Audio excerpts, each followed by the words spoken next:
Hello, this is Aditya Joshi और ये video हमारी बाकी वीडियो से थोड़ी सी अलग होने वाली है। इस वीडियो में बताऊंगा कि मैंने अपना ट्रांसफॉर्मेशन कैसे किया था। तो अगर मैं अपनी स्टोरी बताऊं, और मुझे लगता है इससे आपको हेल्प हो सकती है, क्योंकि खासकर मेडिकल लाइन की बात करें और एमबीबीएस स्टूडेंट्स की बात करें तो वहाँ पे एक एक परंपरा चलती आ रही है कि 12-12, 15-15 घंटे बैठ के पढ़ना है, चाहे वो नीट के लिए हो, चाहे एमबीबीएस में घुस के अंदर सब्जेक्ट्स के लिए पढ़ाई हो। तो ऐसा करते हुए क्या होता है, हम अपने फिजिकल फिटनेस पे ध्यान नहीं दे पाते हैं और उसकी वजह से कहीं ना कहीं वो हमारी साइकोलॉजी एंड मेंटालिटी दोनों को असर करता है। मैंने पर्सनली देखा है। तो देखो क्या होता है, मैं अपनी कहानी बताता हूँ। जब मैं 12th मैंने पास आउट किया था तो मेरा वेट था 65 kg। अब 65 लग रहा होगा थोड़ा पतला हूँ, ये हूँ, हाँ मैं स्किनी था। बट एक होता है ना मस्कुलर स्किनी होना, जिसमें फैट परसेंटेज बहुत कम होती है बॉडी में, वैसे टाइप का था। और ऐसा इसलिए था क्योंकि मैं एक नेशनल लेवल एथलीट था। तो जब आप स्प्रिंटर होते हो, जब आप एथलीट होते हो, है ना, तब कार्डियो इतना ज़्यादा हो जाता है और रनिंग इतनी ज़्यादा हो जाती है कि आप लीन बॉडी रखते हो। तो इसलिए वो मेरे लिए अच्छी थी, वो मेरे लिए फंक्शनिंग थी। और मतलब एक होता है ना weight to power ratio, muscle to power ratio, कितनी मसल है और उसके बाद आप कितना वेट उठा रहे हो, उस वो मेरा बहुत हाई था। तो तब मेरा फिजिकल फिटनेस बहुत प्राइम कह सकते हो, अच्छी थी। उसके बाद क्या हुआ, मैंने नीट के लिए ड्रॉप लिया। और एक बार नीट जब सक्सेसफुल नहीं होता है तो मेंटली कितना स्ट्रेन आता है, एनजाइटी होती है, वो सब तो पता ही है। तो नीट के लिए जब ड्रॉप लिया, सब कुछ किया, तो मैं 12-12 घंटे पढ़ने लगा। अब 12 घंटे पढ़ते हुए मैं क्या करता था, सीट से उठता ही नहीं था। फिर लोग मुझे कहने लगे यार नहीं हो पाएगा, ये नहीं हो पाएगा, वो नहीं हो पाएगा। तो एक मेरी मेंटालिटी नीचे गिरती चली गई, एक नेगेटिव पाथ में मैं चला गया और उसकी वजह से कहीं ना कहीं मेरी बॉडी पे वो बहुत बड़ा असर आया। तो एक साल के अंदर, एक साल भी नहीं, मतलब ये सेकेंड हाफ में हुआ था मेरे ड्रॉप के। तो मैं कह सकता हूँ कि लास्ट के जो 4 to 5 मंथ्स थे, उसी में मेरी मेंटालिटी और मेरे साइकोलॉजिकली मुझे इतना असर पड़ा था कि मेरा वेट जो 65 kg था वो पहुंच गया था 83 kg में। तो 3-4 महीने में या 4-5 महीने में मेरा वेट 65 से 83 पहुंच गया था, जो कि बहुत अनहेल्दी है। अनहेल्दी तो है ही, प्लस एक ऐसा फेज आ गया था जब मैं अपने आप को शीशे में देखता था ना, तो मुझे ही पसंद नहीं आता था कि मैं क्या देख रहा हूँ। मेरे को गुस्सा आता था, मेरे को खराब लगता था। एक वो डिस्गस्ट वाली फीलिंग होती है ना कि यार मैं क्या था और अब मैं क्या बन चुका हूँ, कि मैं like how did I even and up here. मुझे समझ ही नहीं आया, क्योंकि मैंने बाहर ज़्यादा नहीं खाया था, बाहर तो जाता ही नहीं था, मैं अपने कमरे से बाहर नहीं निकलता था। मैंने कुछ ऐसा अनहेल्दी नहीं किया था खाने के उसमें देखा जाए तो। लेकिन मैंने देखा कि जब आप बहुत ज़्यादा स्ट्रेसफुल लाइफ जीते हो तो ऐसा हो जाता है। तो मैं बता दूं मैंने क्या किया। तो मैंने एक प्लान बनाया और 4 मंथ्स के अंदर मैं अपने आप को दोबारा ट्रांसफॉर्म कर चुका था। अब मेरा ट्रांसफॉर्मेशन बहुत ज़्यादा रिगरस था, बहुत ज़्यादा क्या कहें पोटेंसी में हाई था। मतलब कुछ लोगों के लिए, मैं सबको नहीं कहूँगा कि आपको वही चीज़ करनी है जो मैंने करी, क्योंकि मैंने 4.5 to 4 मंथ्स में वो अचीव कर लिया था जो मैं करना चाहता था। तो मेरा वेट 83 था जब मैंने स्टार्ट किया, एंड बाय द टाइम मैंने एंड किया तो मेरा वेट हो गया था 73। तो मैंने 10 kgs लूज़ किया था 4 मंथ्स में, एंड मसल मास भी इंक्रीज़ किया था। तो मैं आपको इमेजेस दिखा देता हूँ। ये मैं पहले था, तो पहले इस समय पे मेरा वेट था 83। फैट देख रहे हो, फेस के अराउंड फैट कैसा हो गया है, और लव हैंडल्स देखो, और आगे पीछे, मतलब बहुत डिस्गस्टिंग फेज होता है ना, उसमें था। उसके बाद अब जब मैं 73 kg में आ गया था तो ये है मेरा वेट। अब मैं 73 kg में ऐसा दिखने लगा था। फ्लेक्स करो मसल्स वगैरह को तो भी एक अच्छी डेफिनेशन आ गई थी। मतलब ये भी नहीं कह सकते कि लूज़ किया है तो मसल मास भी लूज़ कर दिया, ऐसा नहीं किया था। तो मैं बताता हूँ मैंने क्या किया था। अगर आप एक फैट से फिट स्टेज में आना चाहते हो तो ये वीडियो पहले पहले हम उस चीज़ को डिस्कस करते हैं, क्योंकि मोस्ट ऑफ द मेरी जनता जो है अभी वो वहीं फंसी हुई है। तो अगर आप फैट टू फिट आना चाहते हो, पहली चीज़ है मेंटालिटी। मन में सोच लो कि मुझे करना है तो करना ही है। देखो जिम में जाके ना, ऐसा मेरे काफ़ी दोस्तों ने बोला जो अभी फ़िलहाल फैट है, उन्होंने बोला कि यार जिम तो हम जा लेंगे लेकिन जिम जाके फिर मेरे को अच्छा नहीं लगेगा, जज करेंगे लोग कि यार वहाँ इतने तगड़े लोग होंगे और मैं ऐसा मोटा सा अनहेल्दी सा। तो उससे फ़र्क नहीं पड़ता यार। एक ना एक समय पे सब ने कहीं ना कहीं स्टार्ट किया था, तो तुम स्टार्ट करो, हो जाएगा। दूसरी चीज़ मैं चाहता हूँ, अपने न्यूट्रिशन पे ध्यान दो, डाइट पे ध्यान दो। ये मैंने नहीं किया था, मैं मानता हूँ। मेरी मेंटालिटी क्या थी यार, एक ही लाइफ है, बुढ़ापे में कुछ खा नहीं सकते हो, यंग में अगर तुम खाओगे नहीं तो ज़िंदगी में खाओगे कब। तो जो खाना है खाओ, बस बर्न कर दो। ये भी एक सही मेंटालिटी है, मेरे लिए वर्क कर गई। लेकिन मुझे ऐसा लगता है कि अगर डाइट पे अच्छा फोकस रहेगा तो आपके लिए बेनिफिशियल रहेगा। अब ये सब ज्ञान मैं कहाँ से पेल रहा हूँ, क्योंकि मेरे पास बहुत सारे लोग थे जिन्होंने मुझे गाइड किया था। तो उन सब के बिना मैं यहाँ नहीं पहुँच सकता था। ऐसा नहीं होता कि मैंने इंटरनेट से पढ़ लिया तो ये सीख गया वो सीख गया, मैंने पर्सनली लोगों से गाइडेंस ली थी एंड उन्होंने मुझे बताया था कि कैसे एक्सरसाइज करना है, कैसे रूटीन करना है, फिर उसको मैंने अपने हिसाब से मोल्ड किया। अब क्या होता है, तुमने पुश पुल लेग्स के बारे में सुना होगा है ना, कि एक दिन सारी पुशिंग एक्सरसाइज, एक दिन सारी पुलिंग एक्सरसाइज और एक दिन लेग, ऐसा रिपीट करो। मैं ये नहीं करता था, ये सबसे क्या कहते हैं सबसे फेमस तरीका है, लेकिन मैं ये नहीं करता था। ऐसा इसलिए क्योंकि मुझे ऐसा लगता था एक दिन में मैं 2 मसल करूंगा तो दोनों में मैं ऑप्टिमम फोकस दे पाऊंगा और मेरा सैचुरेशन नहीं आएगा, मतलब मुझे उतनी थकान नहीं होगी, तो मेरे लिए वो वर्क किया। तो आपके लिए जो वर्क करेगा उसको फॉलो करना है।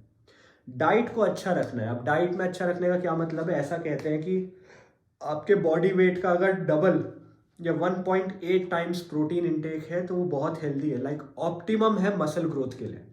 तो मेरा बॉडी वेट जब 73 हो गया था और तब भी मैं जब कंटिन्यू रख रहा था अपने वो एस्थेटिक वाले लुक को पाने के लिए, तो मैंने क्या किया था, मेरा बॉडी वेट 73 था तो अप्रोक्सीमेटली 140 ग्राम्स ऑफ मुझे प्रोटीन एक दिन में इंटेक करना था, लेकिन ये नहीं हो पा रहा था।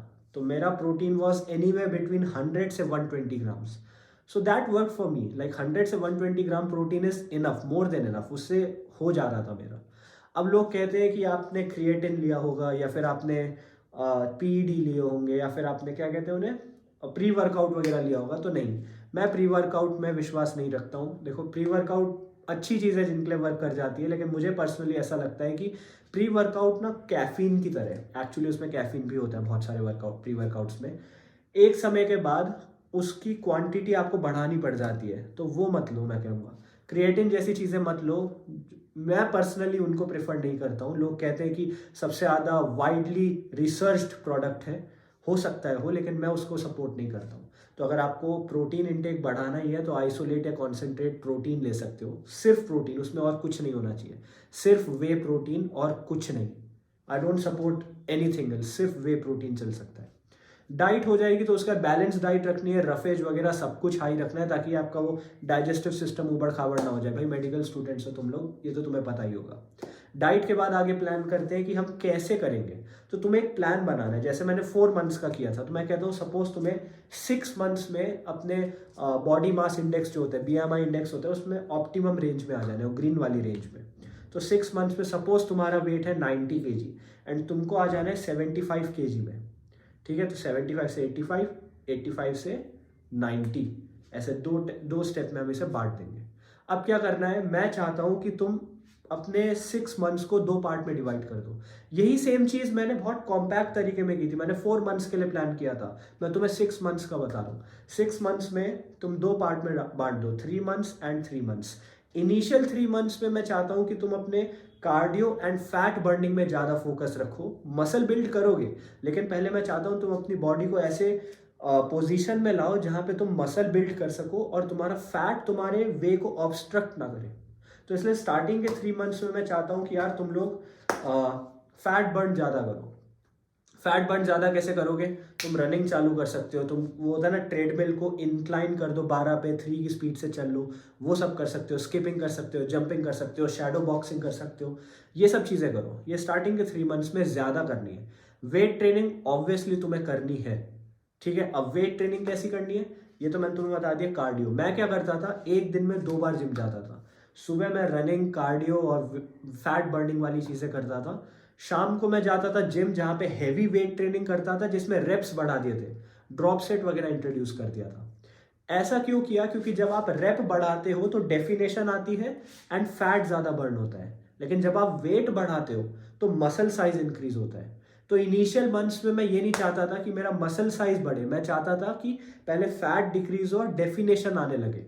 क्योंकि यार जितनी मसल डेवलप कर दोगे और ऊपर से फैट होगा तो दिखेगी नहीं, और जब तक आपको कोई रिजल्ट नहीं दिखता ना तो लगता है यार इतनी मेहनत कर रहे हैं, कुछ फंक्शन नहीं हो रहा, कुछ आगे आंसर सोल्यूशन दिख नहीं रहा है। तो इसलिए मैं चाहता हूँ कि स्टार्टिंग में तुम डेफिनेशन पे काम करो, अपना फैट परसेंटेज गिराओ।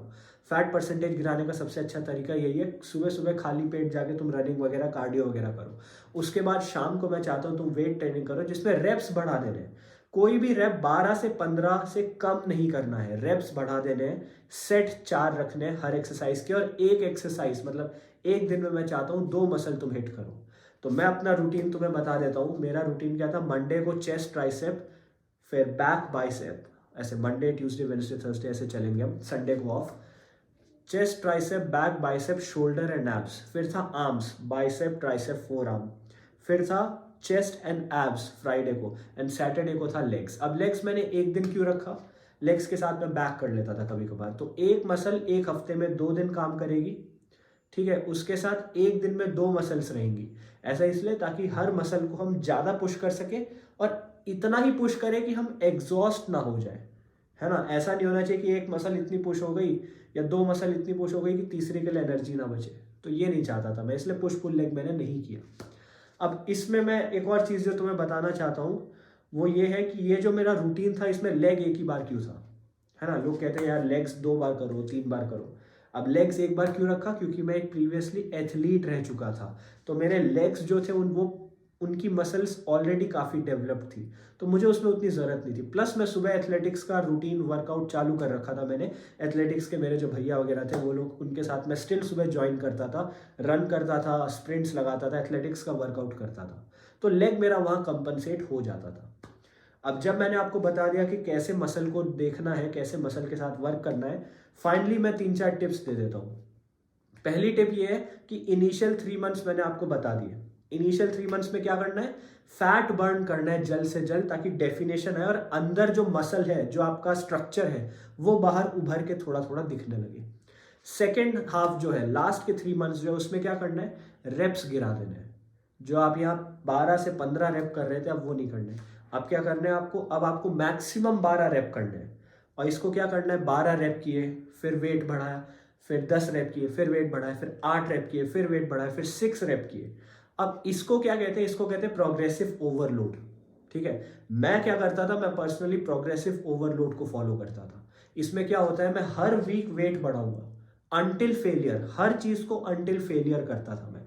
सपोज आज मैं 12 kg से या 12.5 kg से 12 रेप मार चुका, ठीक है, 12 रेप में 12वें रेप में मेरा फेलियर आ गया, एकदम धीरे धीरे हाथ ऊपर उठ रहे हैं। नेक्स्ट वीक क्या करूंगा मैं ट्राई, मैं इसी वेट से करूंगा जब तक ये इजीली ना मूव होए 12 रेप तक। जैसे ही मुझे लगे कि इजीली 12 रेप मूव हो रहे हैं, मैं वेट बढ़ाऊंगा, मैं 15 kg में प्रोसीड करूंगा एंड ट्राई करूंगा एटलीस्ट 6 रेप मारूं, फिर उन्हें 6 से 8 ले जाऊंगा, फिर 10, फिर 12। जब वो 12 में ईजिली हो जाएंगे तो मैं 17 kg में जाऊंगा। इसको कहते हैं प्रोग्रेसिव ओवरलोड। ये मसल की फंक्शनिंग एंड मसल क्या कहते हैं, मसल के वर्कआउट के लिए मुझे सबसे अच्छा रूटीन लगा। मैंने 3-4 फॉलो किए थे, ड्रॉप सेट वगैरह जो भी होता है, लेकिन मैंने ये फॉलो किया और मुझे ये सबसे अच्छा लगा, तो यही मैं आपको सजेस्ट करूंगा। दूसरी चीज़ मैं चाहता हूँ कि आप एक दिन में बहुत ज़्यादा वर्कआउट्स मत करो। इसका मतलब एक मसल के ज़्यादा से ज़्यादा 4 या 5 एक्सरसाइजेस, इससे ज़्यादा नहीं करनी, 4 या 5 एक्सरसाइजेस। अब क्या होता था, जब मैंने नया नया स्टार्ट किया था तो मुझे लगता था जितना ज़्यादा टाइम स्पेंड जिम में करूँगा मैं, जितनी ज़्यादा मैं एक्सरसाइजेस करूँगा, दूसरों से जितनी ज़्यादा एक्सरसाइजेस करूँगा, उतना जल्दी मेरा रिजल्ट आएगा। ऐसा नहीं होता, मसल हाइपरट्रॉफी होने लग जाती है, एट्रॉफी होने लग जाती है। मसल का डेफिनेशन आता है लेकिन साइज डिक्रीज होने लग जाता है, तो इसलिए मैंने ये चीज़ हटा दी। अब मैं क्या करता हूँ, मैक्सिमम 4 to 5 एक्सरसाइजेस, लेकिन वही ऑप्टिमम तरीके से अंटिल फेलियर। एक एक एक्सरसाइज में अपना 100% पुश करना है, ठीक है। फिर क्या होता है, सेकेंड हाफ के बारे में मैंने बता दिया कि आपको रेप गिरा देना है, वेट बढ़ा देना है। अब यहाँ पे कार्डियो इतना ज़्यादा नहीं करना है, यहाँ पे आपको क्या करना है, इंक्लाइन करनी है ट्रेडमिल 12 पे, ठीक है, 12 पे इंक्लाइन करो ट्रेडमिल एंड 3 की स्पीड से उस पर वॉक करो। इससे क्या होगा, आपका मसल साइज डिक्रीज नहीं होगा, मसल मास डिक्रीज नहीं होगा, फैट बर्न होगा। अब ये सब चीज़ें मैं ऐसी बोल नहीं रहा हूँ यार, मैंने बहुत कुछ ट्राई किया था, मैंने उन 4 महीनों में इतना एक्सपेरिमेंटेशन किया, उसके बाद मैं ये सब चीज़ें शॉर्ट लिस्ट कर चुका हूँ जो मेरे लिए वर्क करती है। तो आज मैंने सोचा था कि 3-4 चीज़ें तुम्हें समझा दूंगा। एक तो मैंने अपने ये सब जो मैंने किया ना, ये तुम्हें 6 मंथ्स का बताया, मैंने ये 4 मंथ्स में किया था। अब तुम्हें लगता है 4 मंथ्स में हो सकता है तो ट्राई करो। 4 मंथ्स में मैंने इनिशियल 2 मंथ्स में क्या किया, कार्डियो, बॉक्सिंग, रनिंग बहुत ज़्यादा करी ताकि फैट थोड़ा कम हो। तो रैपिड वेट लॉस हुआ मेरे स्टार्टिंग के 2 मंथ्स में, उसके बाद मेरा अंडरलाइंग स्ट्रक्चर दिखने लगा। फिर मैंने उसमें वेट इंप्रूवमेंट किया एंड वेट ट्रेनिंग बढ़ा दी सेकेंड हाफ में, जहाँ रेप्स गिरा दिए थे, हैवी गया था, प्रोग्रेसिव ओवरलोड अंटिल फेलियर गया था। तो ये मैंने एक रूटीन बना के रखा था। अब इसमें मैंने एक और गलती क्या करी थी, मैंने प्रोटीन इंटेक स्टार्टिंग से, डाइट स्टार्टिंग से अच्छी नहीं रखी थी। मैंने इनिशियल में डाइट तो मानी नहीं, मैं कुछ भी खा रहा था और कुछ भी पचा रहा था, फिर बर्न कर ले रहा था। लेकिन स्टार्टिंग में जो सेकेंड 2 मंथ्स थे मेरे, लेटर 2 मंथ्स थे, उनमें मैंने अपना प्रोटीन इंटेक तमीज़ का रखा था। तो मैं चाहूँगा तुम स्टार्टिंग से प्रोटीन इंटेक अच्छा रखो, बाहर का खाना वगैरह थोड़े टाइम के लिए छोड़ दो, ठीक है, थोड़े टाइम के लिए बाहर का खाना छोड़ दो, और माइंड में एक फोकस रखो कि तुम्हें कैसी बॉडी चाहिए, कैसा बॉडी स्ट्रक्चर, कैसी बॉडी टाइप चाहिए। कुछ लोग होते हैं जिनको बल्की बॉडी बिल्डर्स बनना होता है, जिनको मास चाहिए होता है। कुछ लोग होते हैं जिनको एस्थेटिक्स चाहिए होती है, मतलब उनका इतना ज़्यादा मास ना हो चलेगा, लेकिन एक एस्थेटिक बॉडी होती है ना, वैसी चाहिए होती है। तो आपको जैसी टाइप की बॉडी चाहिए, प्लस आपका बॉडी टाइप कैसा है, एंडोमॉर्फिक, एक्सोमॉर्फिक, मीजोमॉर्फिक, जैसा भी है, उसके हिसाब से आपको देखना पड़ता है कि आप क्या रियलिस्टिकली अचीव कर सकते हो इस 6 मंथ्स के टाइम स्पैन में। उसके बाद लास्टली मैं कहूँगा, जो भी प्रोग्रेस होती है, बी प्राउड ऑफ इट। जो भी प्रोग्रेस होती है वो टेम्पररी नहीं है, ठीक है। ऐसा नहीं है कि आपने प्रोग्रेस करी वो चली जाएगी, नहीं। अगर आप कीप ऑन पुश करते रहोगे तो डेफिनेटली एक अच्छे फेज में आ जाओगे। और पता है क्या होता है, जब आप फिजिकल वर्कआउट करते हो ना, तो आपकी मेंटालिटी, माइंडसेट, लाइफस्टाइल सब बदलने लग जाती है, कॉन्फिडेंस आ जाता है यार बॉडी में। अब आप देखो, कोई मोटा लड़का है, ऐसे ऐसे चलता है, ठीक है, उसके अंदर कॉन्फिडेंस नहीं है, उसके अंदर एक सेल्फ रिस्पेक्ट होती है ना, वो नहीं है। उसको पता है कि 4 लोगों के सामने वो ज़्यादा कुछ बोलेगा तो कोई ना कोई उसकी बॉडी का मजाक बना देगा, ये मोटे चुप हो रहा। अब क्या होता है, जब वो, मैं फैट शेम नहीं कर रहा हूँ, मैं सच्चाई बता रहा हूँ जो सच है लेकिन कड़वी है। अब क्या होता है, जब आप वर्कआउट करने लग जाते हो तो अपने अंदर एक कॉन्फिडेंस आने लग जाता है। And know that you are 99% population से ज़्यादा अच्छे हो तुम, क्योंकि तुम वर्कआउट कर रहे हो, you are looking after your body, ultimate asset जो होता है एक आदमी का। तो मैं चाहता हूँ तुम वर्कआउट्स चालू करो as soon as possible, and 4 to 6 months में तुम देखोगे बहुत गजब का एक चेंज आ जाएगा। तो इस एक छोटी सी वीडियो में मैंने बहुत कुछ समझा दिया। अब मैंने क्या सोचा है, बहुत लोगों ने मुझसे राय मांगी थी मेरी कि मैं क्या करूं भैया, कैसे करूं। तो अब मैंने सोचा है हफ्ते में 1 दिन मैं लाइव आऊँगा, और उसमें मैं वर्कआउट्स एंड ऐसा फिजिकल फिटनेस रिलेटेड चीज़ें बता दूंगा। अब मैं एक्सेप्ट करता हूँ कि मैं अभी अपनी प्राइम में नहीं हूँ, इतना भी नहीं हूँ कि मैं ऑलरेडी एग्जिस्टिंग फिटनेस इन्फ्लुएंसर्स को टक्कर दे सकूँ, मुझे उस जॉनर में घुसना भी नहीं है। बस मैं ये चाहता हूँ कि दिखावट वाली फिटनेस होती है ना, I don't care about that, कि तुमने मसल्स बड़ी बड़ी बना ली लेकिन एफिशिएंसी कुछ नहीं है। रैदर मैं चाहता हूँ तुम एक हेल्दी लाइफस्टाइल जियो। हेल्दी होना एंड दिखावटी होने में अंतर है, तो मैं चाहता हूँ हेल्दी हो।